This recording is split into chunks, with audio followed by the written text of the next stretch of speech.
Hi everyone, this is APO Sports, and if you're a Lakers fan, you probably have no idea who I am and what in the world am I talking about when I'm talking about chessboard basketball.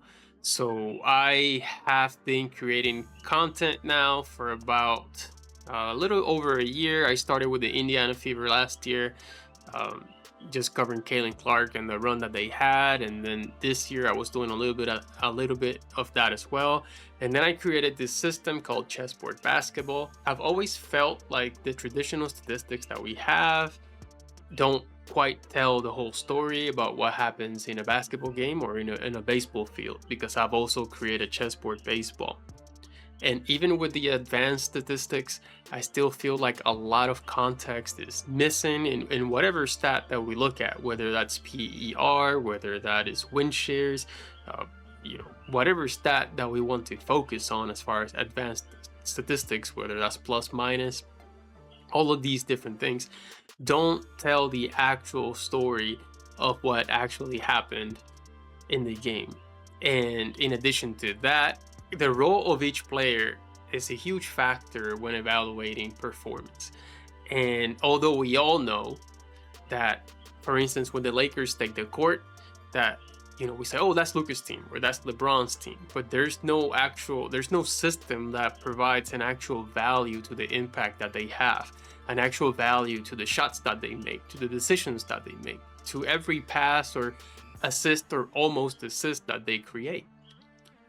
So that's where the concept of chess came into my mind, to assign an actual chess role to each player on the court. So you would have Luca and LeBron would be the queens in the Lakers, right? And then Austin Reeves, Rui Hachimura would be the rooks, right? So then every shot, when Luca takes a shot, you value that more than when Hachimura takes a shot, or when Aiton takes a shot, or when Bronny James takes a shot, right? Because there's a lot more impact on a Luka or a LeBron play or a Luka or LeBron shot attempt.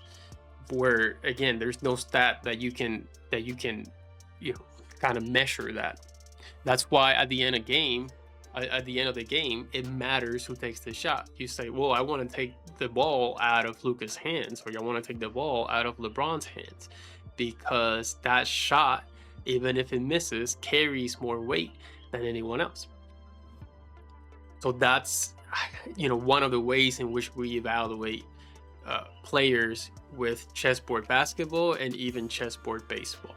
In my experience, in whatever team, this is not just sports, it's not just basketball, baseball, even in your offices, right? Every team that you've been a part of, in any organization that you've ever worked at, say there's a team of 12 or 14 people or 12 or 14 workers, you always, no matter what, you have maybe one or two people that are the best, right? They're outstanding, they're killing it, and no matter what, they're the go-to people. If something needs to get done, you have two people in mind that you can go to, and they're gonna get it done. They're the best at what they do.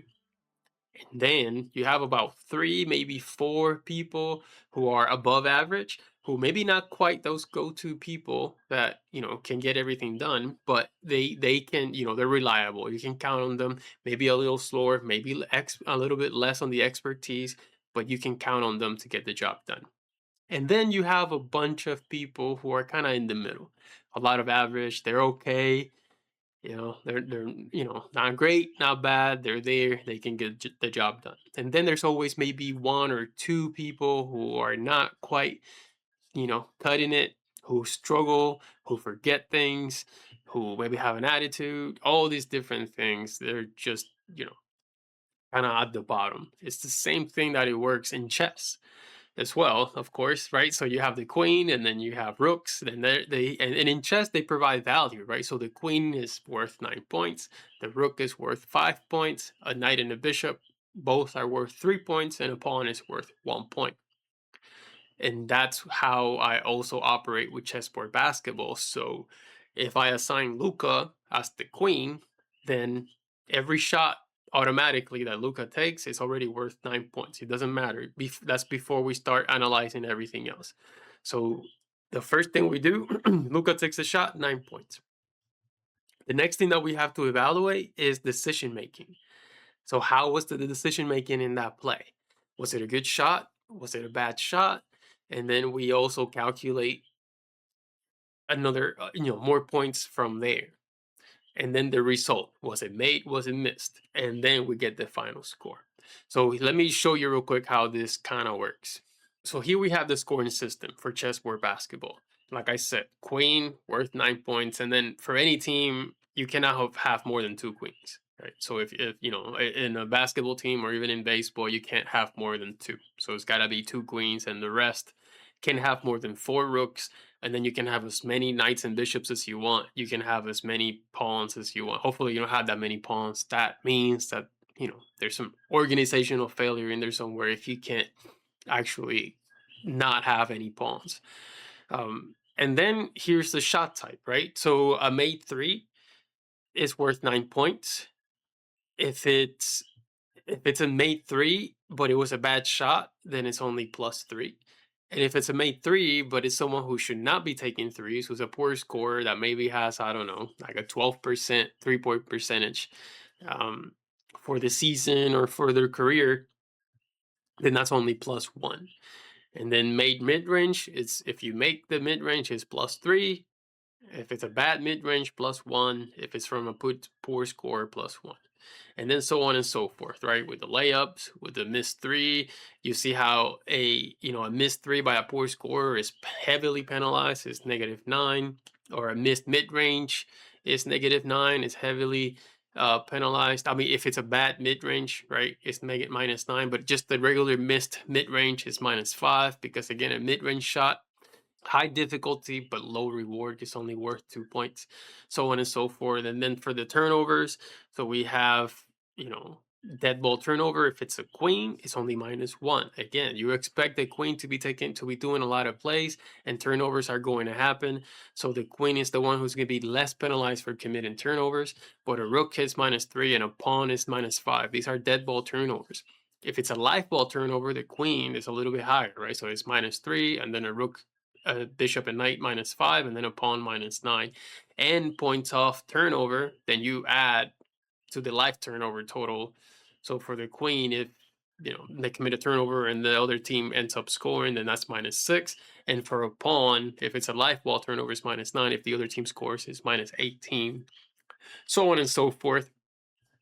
As far as kind of how it works. And then at the end of the possession, so I evaluate every single possession. At the end of the possession, I assign a grade to the possession. So I'll say it's either, the possession can either be outstanding, great, good, marginal, bad, or horrendous. So 6 categories that that possession can be categorized as. And yeah, so I did a little bit of this towards the end of the season for the Fever, and then for the playoff run of the Indiana Fever.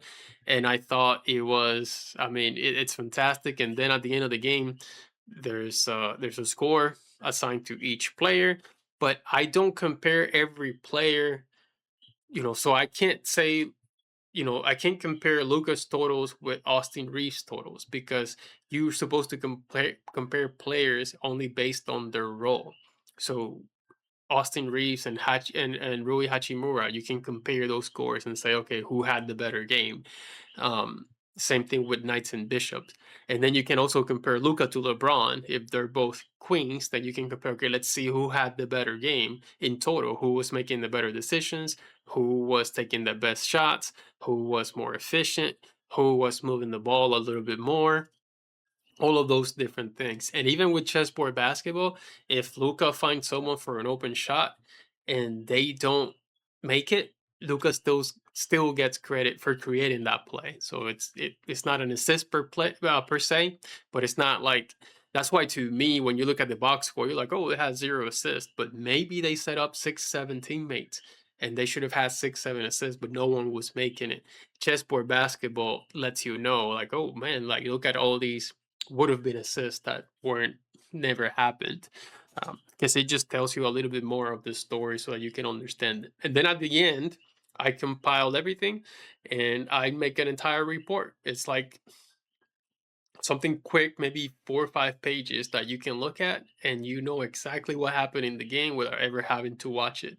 And you can go back to reference any possession. Oh, I want to see why this possession was bad or why this possession was horrendous, and you'll be able to see. Or if you want to, you know, play the tape on that, you can just by looking at the Chessboard Basketball official evaluation sheet. So I'll be doing that. I'll be doing that live as the games are going, and then I'm also going to do like a post game analysis of each player and how they did.